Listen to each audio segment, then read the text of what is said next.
father has so much impact, so many social resources go to the state-owned company.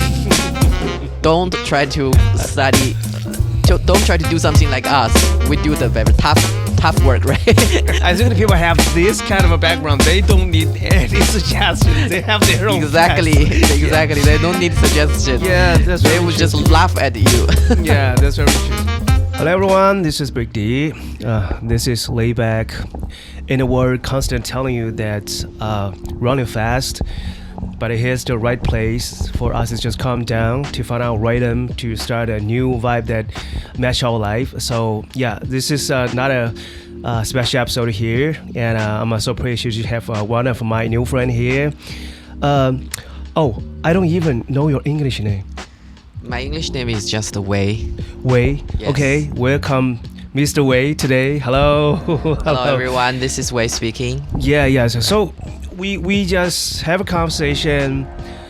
We with Chinese as the most of the time that said we had ever talk some topics that.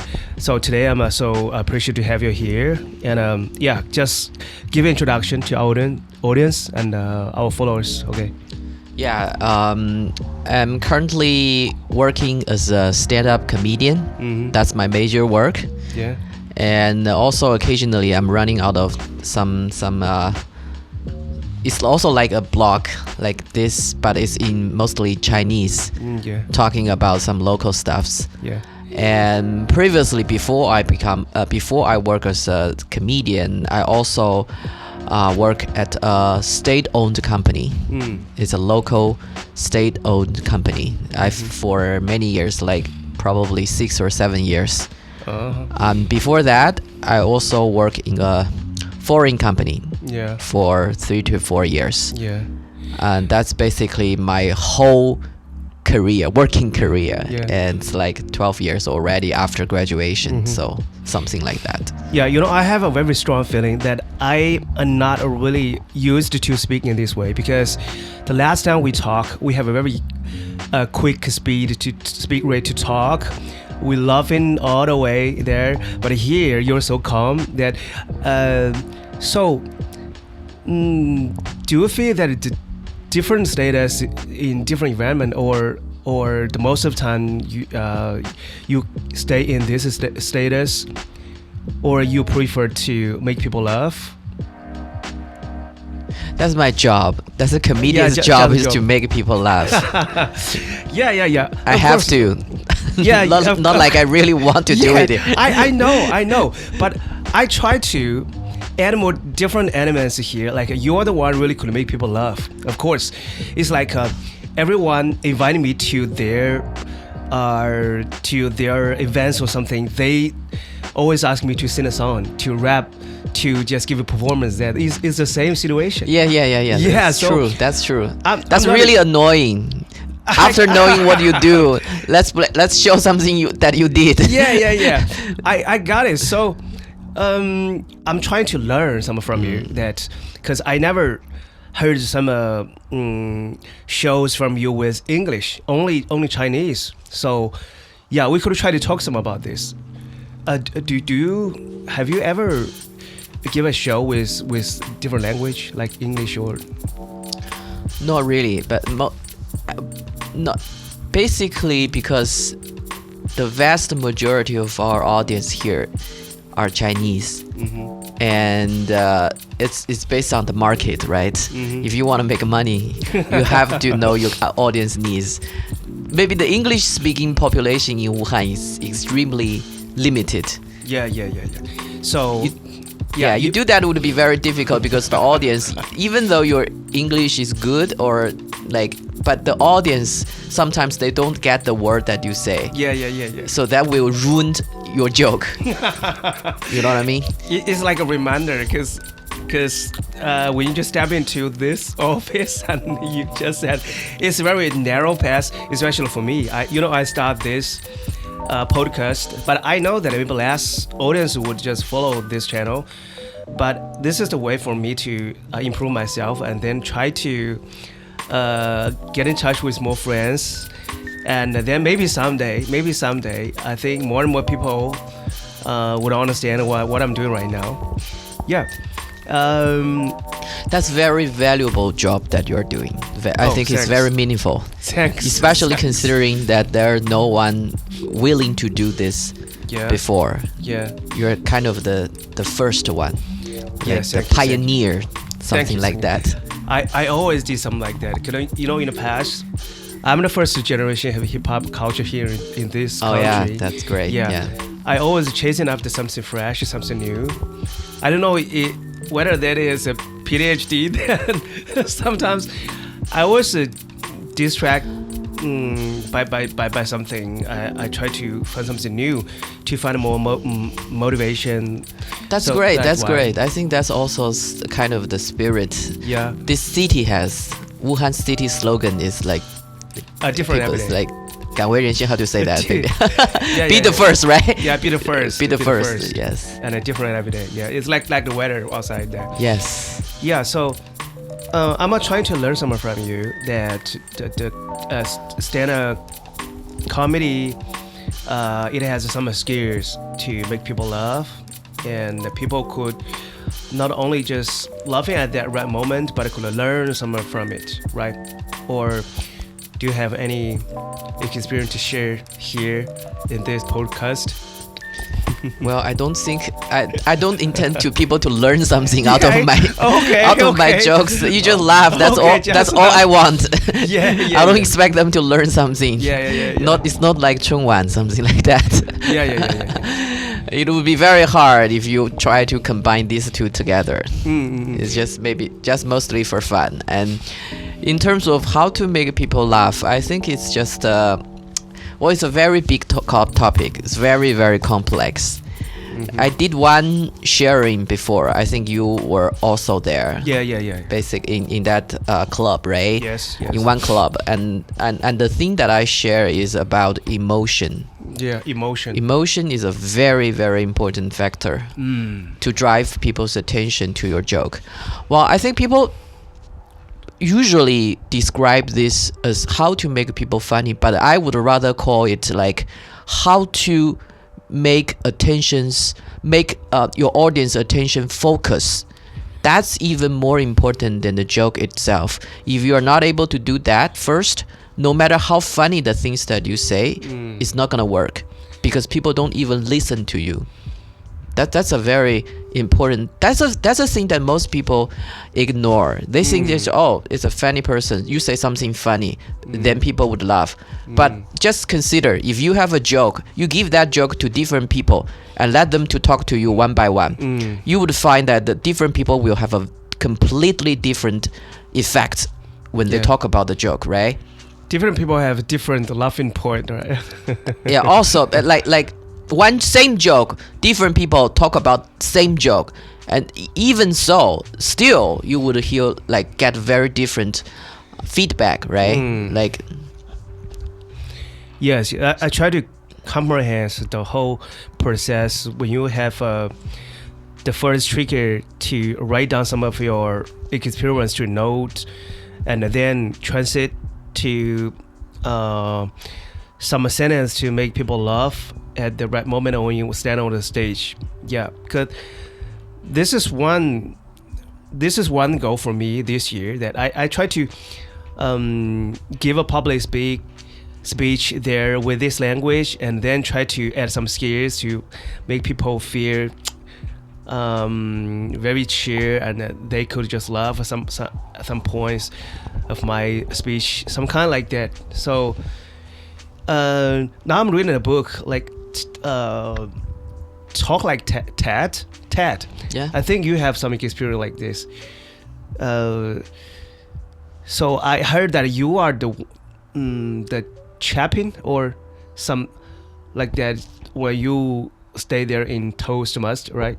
Chapping? What does that mean? Champion of a speech or...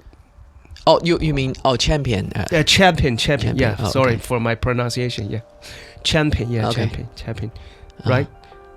That was many years ago. Many years ago. Yeah. I haven't taken any contests for a very long time. Since I started the comedian career. Yeah. I did not take any contests anymore. So Is there any connection from a public speech to transit to this is different stage to make people laugh, or the public speech is the foundation of the comedy? So how you think about that? Well, I think there's a very strong connection between a speech and a stand-up comedy, because both of these two things, it requires people's attention, just exactly like what I said before. Attention. Wow. That's very, very important. No matter if you're trying to make people funny, or you're trying to let them learn something, learn a story, or hear your opinion, no matter what, they have to follow your speech or follow what you say. If you are not able to do this, it doesn't matter what you say. It's all not gonna work. Okay. It's like 刘谦, right? To shift everybody's attention to your hands and yes, to exactly. give you some. It's like something. the magic. If you want to play some trick, you have to fool people or mislead them to think in one way or focus on one thing first, so that you have some space to play your trick, right? And then people think, oh, you are going to the direction A, and in fact you're doing some tricks, and then you will show it's like direction B. So that would cause a surprise for people. It's the same thing. Yeah, and I know that the comedian need to memorize a very long paragraph that different sentences. So you should just spend so much time on it, right?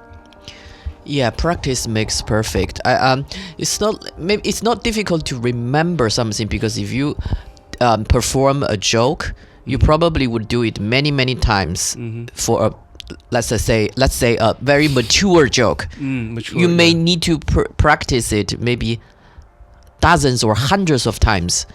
It's not difficult for you to remember it, but it's difficult for you to continue improving it, so that it will be better and better every time. So it's like a muscle, memory muscle. It's like it's not difficult for you to remember if you perform it so many times, unless you are doing a completely new joke. In that way, you need to probably firstly remember, recite everything first. That's only for a new joke. It depends on the reflection, right, on the stage, that a different environment, different stage, that a different audience that they're under the stage. So you should just try to adjust after this show, and then maybe to add some different stories to adjust that next time that people could understand what you try to show them, right? Exactly. Just based on it's like doing an experiment, get feedback, make some change, and then do it again. It's like a cycle. You do it again and again and again, and you would make the jokes better and better in this way. Yeah, make people laugh. It is said that make people laugh is the most difficult things in the world. Is more difficult than some, the actor just act the story on the screen or something. I heard it from the comedy master that from some videos that even right now, when we talk, I could just joking or something to make people laugh, but this is just random. I can't not really make it in order. I can't really control it. But the comedian is the people who really set the point, when exactly the point here you should laugh right now, and then okay, now listen to me. At the whole process, I just set the point. It's like the bomb. When everybody just follow me here, and then okay, everybody should just explosion right now. So at this point, right? Well, I think people tend to exaggerate how important humor is for our everyday life, or people like to say, "Oh, it's very difficult to make a joke." But it's not that I think it's not that exaggerated.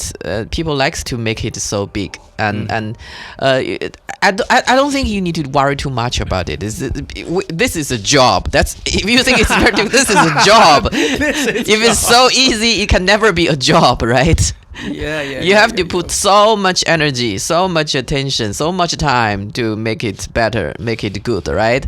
So you don't need to worry too much. I think you just need some like tools or skills just to make it. Doesn't need to be so funny that the audience will laugh from the beginning to the end. It doesn't have to be like that.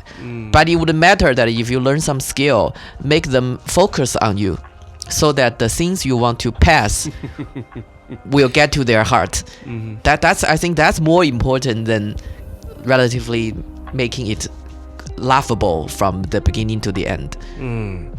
Yeah, I could understand. It's like when a people standing from me said that, okay, I want to learn rap from you or something, that I would tell him that this is just a job, because I was in this industry for many years, so it's just a job. I would never just rap most of the time of my life, that I only just rap on the stage, some kind of like this. I couldn't understand. So, okay, could you share some experience that you studied abroad there? Because I'm interested in that. Yes. Like maybe it was many years ago, right? Yeah, many years ago, 10 years ago, something like that. How you think about that? Because the education system really influence people's personality and the goal, the futures, all the things. So if people have this kind of experience, I always try to talk to them about this. Yeah, I wouldn't emphasize too much about the foreign learning experience. Yeah. I think it's just an experience. It's just a different place, not really too much or too special. And especially after you start working, you find that maybe the knowledge that you learn may not work that much. But it would be better if you study abroad. Maybe good for you to practice your English, good for you to get used to different culture, right?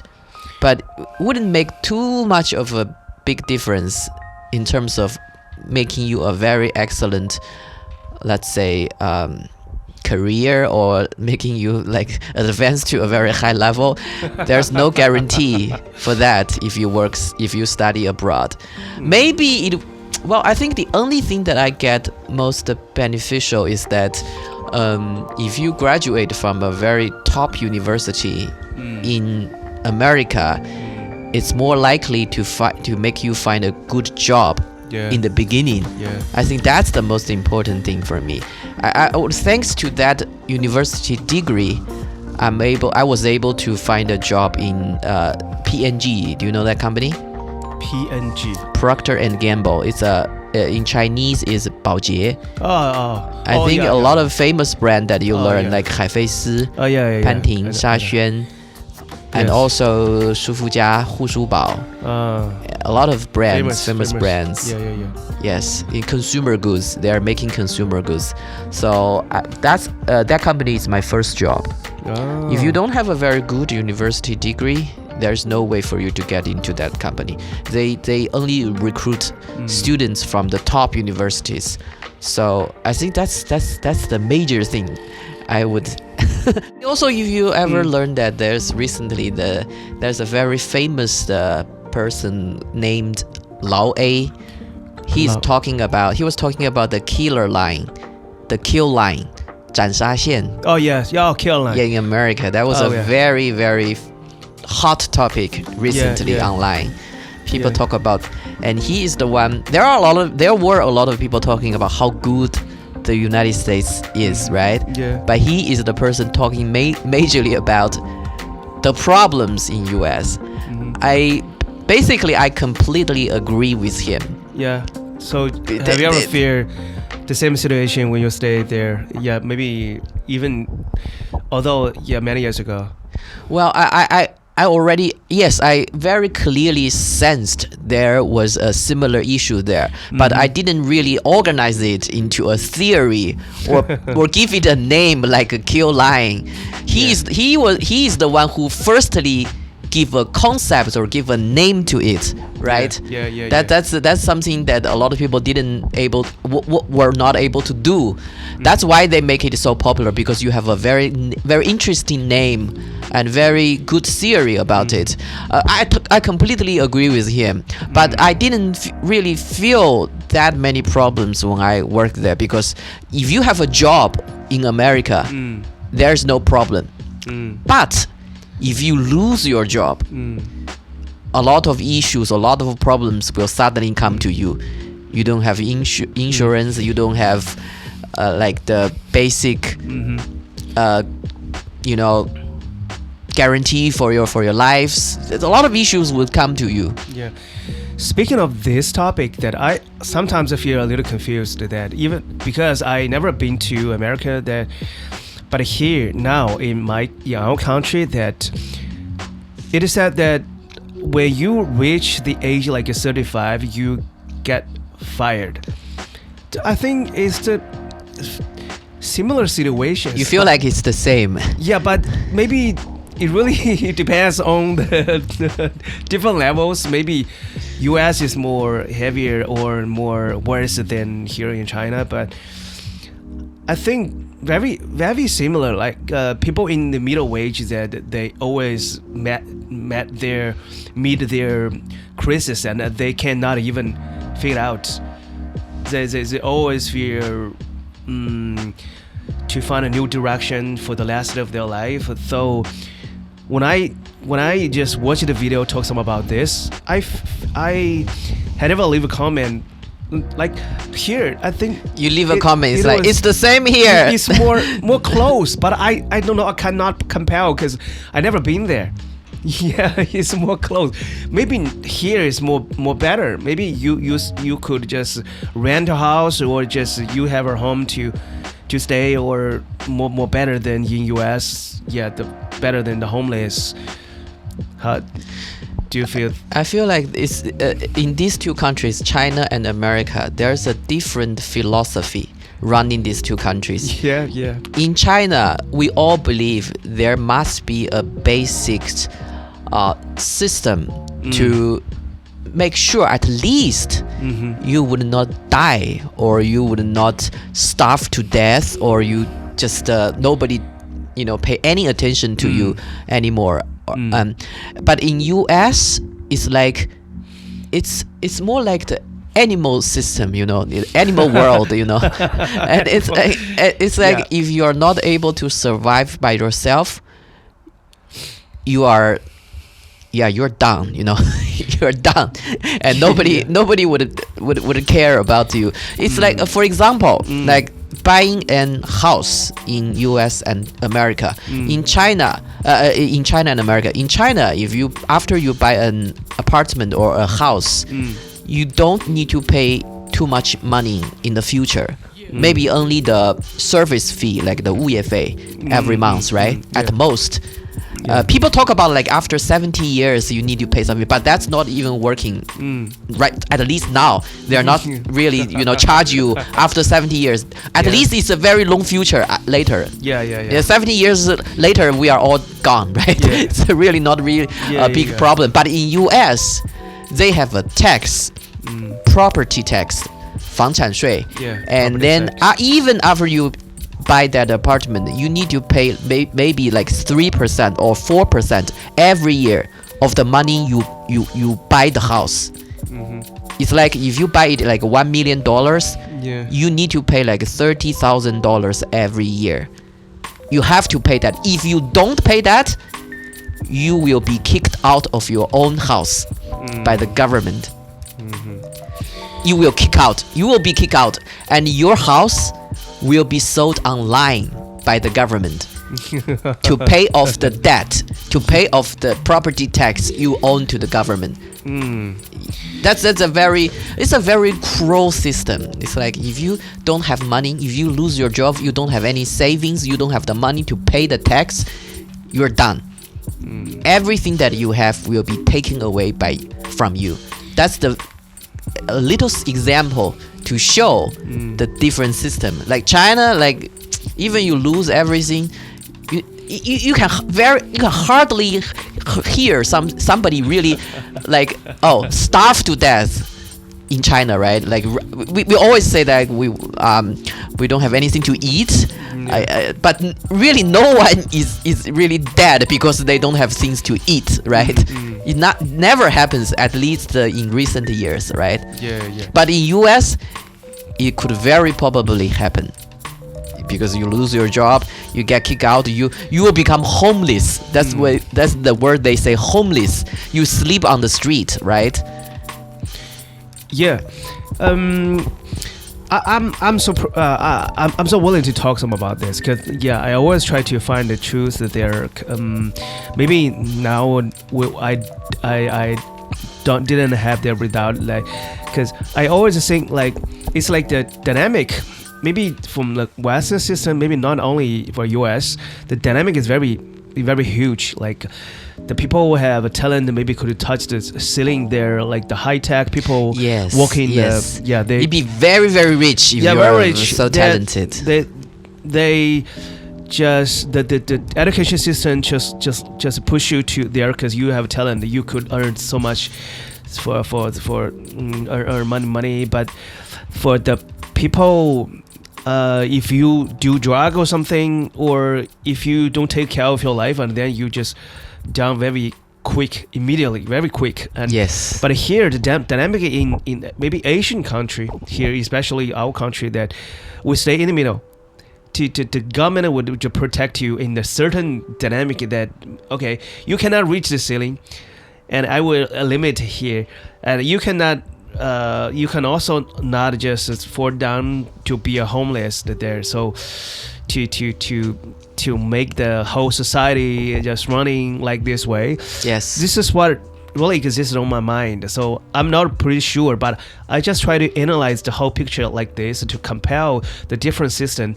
Because now I'm just trying to find the correct position for myself, for my career, that, you know, like in my industry, like make hip-hop. At the very beginning I used 2 different language, Chinese and English, but then the whole people around me that, because I'm here in this city, and no, you don't have to use English, you use Chinese, and then you use local language, something, of course. And then I just listen to all the people surround me there to focus on the Chinese production or things like that. But now after the whole more than decades career, then I find a new window there. Now I'm focused on my self-improvement, that this language is window here, and I found, wow, it's a new word that I just lost so many chances in the past, that I need this language as window, as a tool that get in touch with people, with stay in a different industry. That another one thing is that I could learn some new skill that maybe one day I could find my correct position, could be the global citizen there, to live in a different cities or countries there, to travel around some kind of like that. That is my goal. So I just try to compare the different system that maybe someday. Yes, just follow your heart. Don't listen to so many people talking about what is right and what is wrong. Follow your heart. Do exactly what you want. Like for me, you asked me in the beginning, have you ever considered doing an English comedy show, right? Yeah. Well, I think I'm kind of in the middle right now. Even though I'm doing a Chinese, but in my jokes, I tend to use more and more English words. That's my... Yeah, you heard about it and you know what I talked about, right? I think it's a special style. I like that style. And also many audience also like that style. So I'm kind of making it in the middle. Maybe in the future, I don't rule out that I may in one day also do some English shows. That's possible. Possible. Yeah. And I'm willing to enjoy. That's very possible, I think, in the future. So far, I'm doing some Chinese because I need to maybe maybe short future, I will still focus on the domestic market, the local Chinese market. So maybe it's different time you had different focus. Yes, And also in terms of which country you would prefer or which system, I think maybe US maybe too strict for Chinese, and not every Western country is like US, like Europe, Australia. They are they are similar in the culture, but they're different. Kind of, they are more kind to the poor people compared to US. Not everyone. US is the most harsh country for poor people. Extremely hard. In the Western countries, Europe and Australia are much more kindful for the poor. And that's why a lot of Wuhanese move to Australia or New Zealand rather than US. Did you notice the difference? Yeah. Because you go there, you also have a very good living standard. But you also don't need to worry too much if you lose your job, because they have a very complete social security system to make sure even though you lose your job, you have money, you are able to take the medical service, you have things to eat. Wow. Like US, you poor, you go fuck yourself. You deserve to die. You know, that's the US thinking style.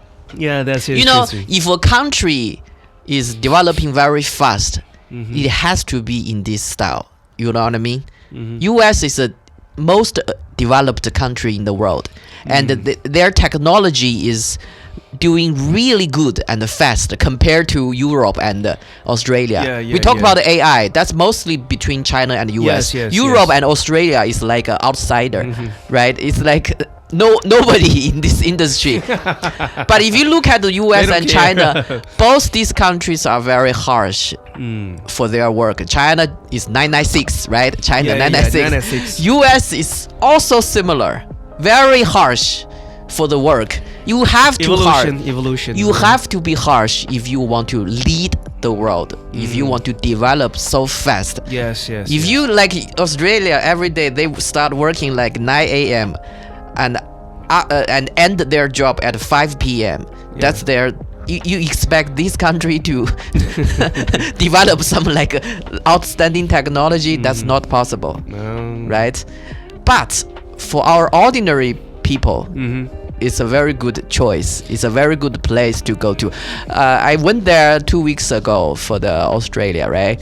But I clearly feel that there are so many Hubei people. Yes. Moving there, so many. Yes. And I asked a friend of one of my friends living there, Australia, that is that easy to find a job? Yes, very easy. Yes. Oh my God. Even though you don't have any skills, you just drive a car. You like a Uber driver, and you can make a lot of money. That's why so many people like there. You know. Yeah. Like US, you already hear about the Trump, right? Always saying you don't have a visa, you don't have a green card, you don't have the citizenship, you will be kicked out of US. He talks about it all the time, right? He will send everybody go back to their own country. Yeah, the different systems have different results. It's like a different language, the same situation. Yes. Why I choose this one? Because when I speak English, I feel E. I'm a totally E right now. But when I speak Chinese, I'm I don't want to talk. I just want to stay alone. Yes. I give a show on a stage that when I grab the mic, I lead a crowd to shout with me, to sing a song. This is another personality when I stand on the stage. But when I just step out the stage and then I became another one. I don't want to talk here. So I found this one is a motivation that I could get in touch with people with this language, and it's like different to open it, unpack it, my life and my career. So that is why I want to maintain this status, to build my environment, podcast, and then online offline events like that. So I want to be the one here to make this as a center to get in touch with the right people. Yes, and also very hard to censor if it's in English. If in Chinese, you can not say a lot of things, but in English, Yes. the person who follow the video, they don't understand what you say. They are not able to censor you. So, is there any comedian you like here in this country or famous over the world? Yeah, there are a lot. Yeah, you could share In some. China, I think it's Zhou Qimo. Have you heard about that name? The ceiling, the Yeah, ceiling of we talk about him as the comedy ceiling. Yeah, comedy ceiling, yeah. Of this industry, and I like the way how he describes things. Yeah, it's very natural, right? It's natural, and also it's very detailed in the things he's talking. He's doing this what we call observational comedy. Yeah, observation comedy. Yeah, he talks about like everyday life, the little things that we see, that we experience in our everyday life, like the experience when you take a plane, the experience when you order something in the restaurant. He likes to do jokes like very simple and everyday life experience jokes like that. And also I like in the US, I also like a lot of comedies, like suddenly I couldn't remember the name. He's an American. He is an American. Yeah, it's like a political joke. Something like that. Everybody knows him because he has done that joke in the White House, right? Yeah. And there are so many famous and excellent comedians in US because they're kind of the center of this industry in the world. US is the center. I couldn't remember a lot of names about in US, but I do love many comedians there, like I'm just suddenly becoming blank in my yeah. I don't remember the English name anymore, and maybe Ali Wong, Huang Ali. Yes. So how long the history of this industry, like comedy, stand-up comedy, it originated from US, right? How many years since it started? It's firstly started in the UK. UK? Yes. Wow, I didn't know that. You know, this industry has been lasted for 120 or 30 years. You know, 100 years before, UK is the most powerful country in the world. They're kind of the center of the world. Yeah. And then after the World War II, US become the most powerful one, right? Yes. It's the same for the comedy. Yeah. And then the comedy starts to prosper, starts to become so good. Maybe after the 1950s in the US. Before that, maybe UK is the center of this industry. So now here in our country, like maybe 10 years? Yeah, roughly. 10 years ago. 10 years ago, it was like nobody knows about it. It really starts to be known maybe 5 years ago, 5 to 6 years ago. Oh, it's very young. After there is an online show, like 脱口秀大会 and something like that to make it so popular. Like Zhou Libo? He's when he did that, people may not talk about it as a talk show. You talk about it as a program, like it's some kind of random program online, but they wouldn't call it as talk show. What's the difference? Well, stand-up comedy. Well, actually, talk show is not really a very formal name for us. It's we thought stand-up comedy's Chinese version is 单口喜剧. Talk show doesn't really require you to make jokes from the beginning to the end. You can just talk about something, like the blog, like the podcast we're doing right now. You can also call it a talk show. You don't have to be making jokes all the time. But stand-up comedy, you are comedy. What is a comedy? you have to make people laugh. That's a comedy, right? Yeah. So it's a different, very different concept. But in China, people already remember it as talk show. So it's convenient to so remember. So we don't try to change people's mind anymore because you already. So what's the motivation? You transited from a international company and then to be a comedy actor. Well, maybe from the state-owned company to the comedy. Yeah. The foreign company experience was before the state-owned company. But it's the same. Motivation is like it's so boring to work in that company. So meaningless. It's like a waste of time for my life. So boring, and then you have no hope to advance your career because I don't have the strong background.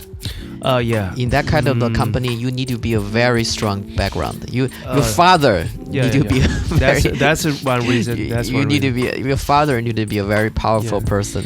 For example, I'll give you an example. One time there was employee in our company who was promoted to a very high position. I don't think that person is very capable, but I later heard that his father is the general manager of a very big bank in Hubei province. And why is the company promoting him to that position? Because if you do so, you will get a loan from that bank at a very low interest rate. You know what I mean? I got it. Interest rate. Okay. He will give your company. Promoting him will give this company a lot of benefit, and it's real benefit. Let's say I calculate the number of the interest rate savings. If you promote him, the money you save by borrowing that money is maybe hundreds of times compared to promoting me. Promoting me, I can give nothing to that company other than working hard. Yeah. But working hard is meaningless. Is nothing. Means nothing to that company. Yeah. You know what I mean? Yeah. It's more like a transaction. Promoting somebody is like a transaction. You have to be valuable. You have to be able to give something to that company. Big company always like that. It's like a family chain, right? Yes. Family chain. Yes. Many participants of my English community there from the big company, they always complain that I want to leave my company to be an entrepreneur, that to start my career, start my business. So many right now. So you have I call it that combination skill. You combine all your skills together, like language and the skill to make people laugh, and then public speech and other things together. Do you have any suggestion to the maybe young people who want to start their career, like to be an actor in stand-up comedy, or some relate to this kind of industries or language, whatever. Yeah, I may not be that successful to let's say give tips to the young people. It's okay. Maybe just share. I think it's maybe find a career that fits your talent. I think that's the most important thing. For example, if some person who is so able to so good at socializing with other people, I would recommend them to go to the state-owned company. Okay. And if your father has so much impact, so many social resources, go to the state-owned company. Don't try to study. Don't try to do something like us. We do the very tough work, right? I think the people make tough money. If you have access to the easy money, easy career, go for it. Your father has worked so hard for you.